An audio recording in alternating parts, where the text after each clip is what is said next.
Coming at you full-fledged. It's your boy Regg, with another video for y'all on this Saturday afternoon, man. I hope all y'all's weekend is going well, you know what I'm saying? We in the middle of the day, so I know y'all in the process of doing stuff. I just wanted to drop this video for y'all real quick. Coming straight in. Hit that like button, man. Share this video for others to see. If you're not subscribed, subscribe and hit that notification bell so you can get notified every time I drop. At the beginning, during the video, and after the video, comment below what you think about the video. You know, let me know y'all perspectives. I'll respond to all comments. And if you want me to speak on a particular topic, just hit that link in the pinned comment section below. Hit the Cash App and donate to the Rage, man. Donate to the Rage, man. You know what I'm saying? So, let's get straight into this video, man. One thing that I've noticed after I'm 23 years old, so I've been on social media a long time. And I've been watching basketball for, a decent part of my life, so. One thing that I'm noticing from not just YouTube basketball content creators, but from a lot of social media content creators and a lot of ESPN mainstream sports news outlets is a conflation. Now I partially understand it. I partially understand it from their perspective, because maybe it definitely is a conscious, assertion that they're making, a conscious conflation that they're making as well. But it's deeper levels to it that I don't think they understand. Now, while I understand the conflation is being made, that doesn't make it true, you know what I'm saying? And this conflation that I'm talking about is the conflation between the careers of one Michael Jordan and Kobe Bryant. Now, we can say the obvious similarities that the two have. They're obviously two shooting guards. They are prolific scorers. They both are Hall of Famers. They both are great defenders. They're the top two shooting guards of all time. And that's okay. That's cool. I agree with that. I embrace that perspective that Kobe Bryant and Michael Jordan are the top two shooting guards of all time.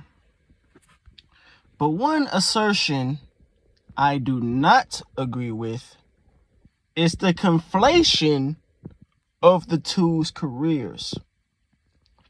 Now, I'm gonna address it from the mainstream media perspective first.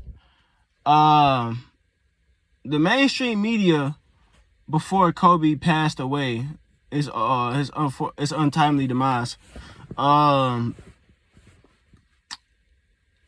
seen a lot of people, because a lot of people just watch TV. A lot of people don't do their own research at all. A lot of people don't know what they're talking about. A lot of people are followers. But I noticed on mainstream television, and people who watch TV a lot say, is mainstream sports and outlets say that the top three players of all time is Michael Jordan, LeBron, and Kobe. And even YouTubers, I see some YouTubers saying the top three are Jordan, Kobe, and Kareem. Or Jordan, Kobe, or some combination of Jordan, Kobe, and somebody else. And to that, I gotta disagree on that, man. I gotta disagree on that. I understand when people say, you know, when people say Kobe Bryant and Michael Jordan, that's 1A to 1B.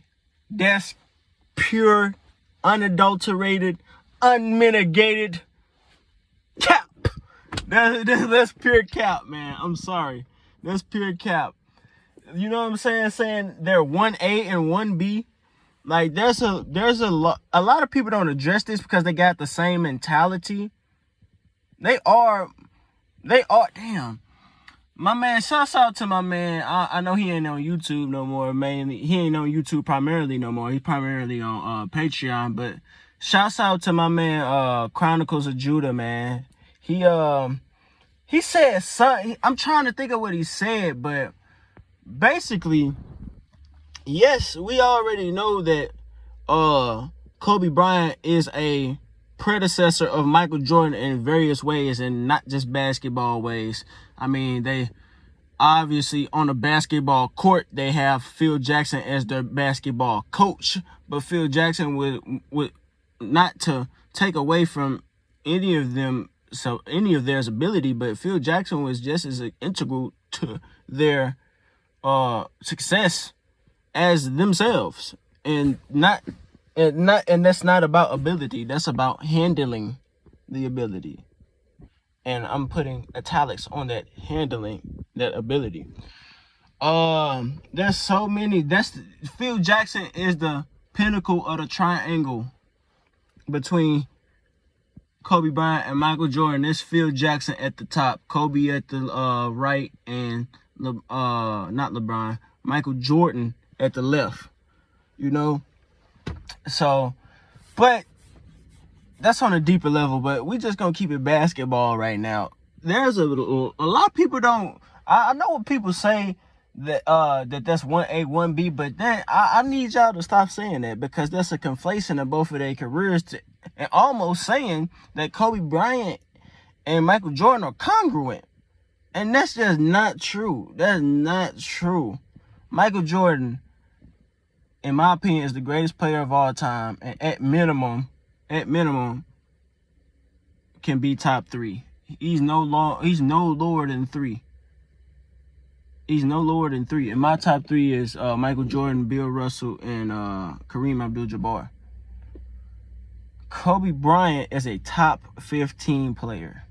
Now, I know a lot of people, I had conversations with a lot of YouTubers, with Ticket TV, with my guy Ticket TV, the real Eleazy, shout out to him, Carsino for Life, Too Raw for Sports. I've talked to these guys in the comment section, on live streams and StreamYards about this, and I stand on it, man.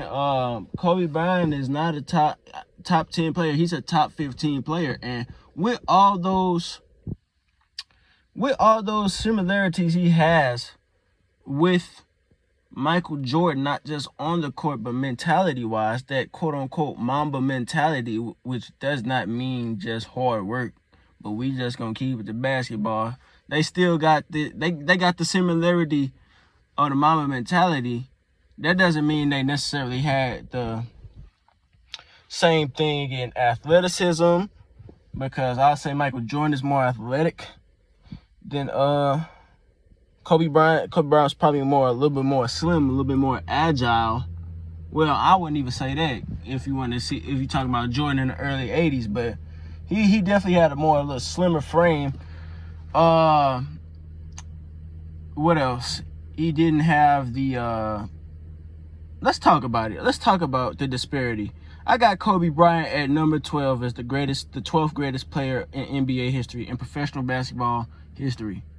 And I got Michael Jordan at number 1 and top 3 at the least. Let's talk about the disparity between the two players. Michael Jordan, in a era where big men were big men, and when you going into the paint, you gotta face the trees, man. You gotta go into the forest. You gotta get over these dudes. You gotta get real buckets.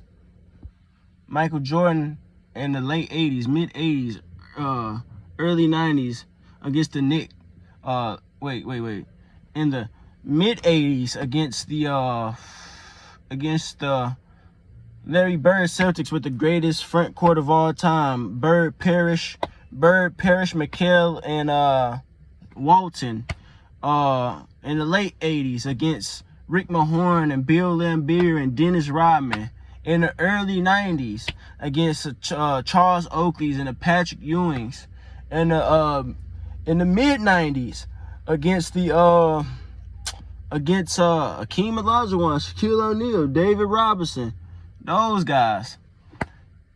He had to score over these guys, and he did it efficiently. Multiple seasons, over 50%, multiple 50% field goal seasons. And he was the master of the mid-range. Shouts out to Kirk Goldsberry on Instagram, man. He really showed he be showing people shot chart, their career shot chart. And Michael Jordan's the master of the mid-range, man. And if you see, I kind of made a metaphor. If you see the shot chart, it almost looked like lungs. And I say he brought life to the game. You know, that's kind of a pun, you know what I'm saying? Because lungs, without your lungs working, you can't live. He brought breath into the game. That's what I meant to say. Well, breath, life, same thing. Same difference. He brought breath into the game, and he's making these shots over big men that are in the paint efficiently. That has to be noted as a disparity between the two, because Kobe Bryant, as great as he is, he was not an efficient shooter.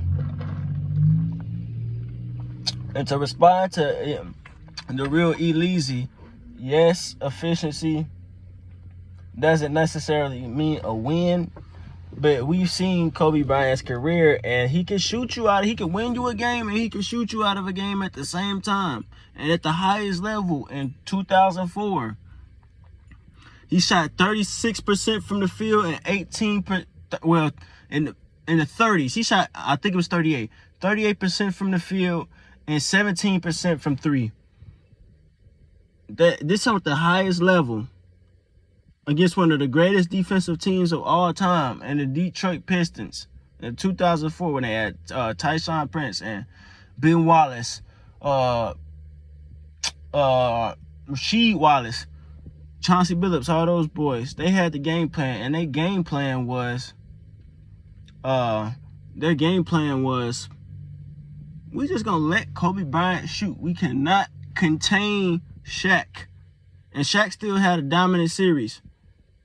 But their game plan was to make Kobe Bryant make this into a one-on-one game.